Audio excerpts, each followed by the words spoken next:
নমস্কার বন্ধুরা। তাল তাল এসে গেছে বাজারে।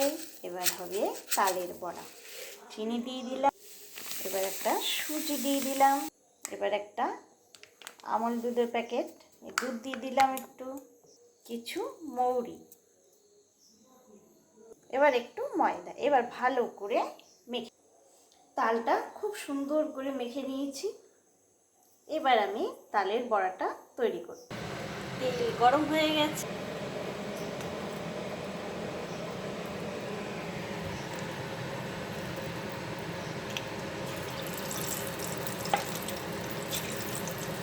এবার আমি তালের ফুলিগুলো তৈরি করে নিচ্ছি। বন্ধুরা, ভাদ্র মাসের তালের বড়া খাওয়া হবে না এমন তো কথা নেই। তালের বড়া তো খেতেই হবে। তারপরে আবার বর্ষাকাল, বর্ষাকালে তো আরও ভালো লাগে তালের বড়া খেতে, তাই না বন্ধুরা? তাহলে আমরা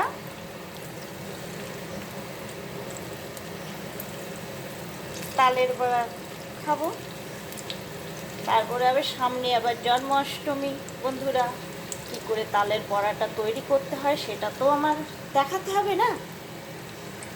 এবার আমি যেভাবে করছি ঠিক সেইভাবে আপনারা কিন্তু খুব সহজভাবেই তালের বড়া বা পুরি তৈরি করে নিতে পারবেন। খুব সুন্দরভাবে আস্তে আস্তে জালে কিন্তু তালের পুরুলিগুলো তৈরি করতে হবে।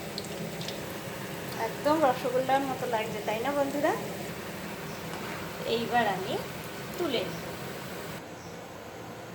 লাল লাল তালের বড়া কেমন হয়েছে বন্ধুরা, কমেন্টে অবশ্যই জানাবেন।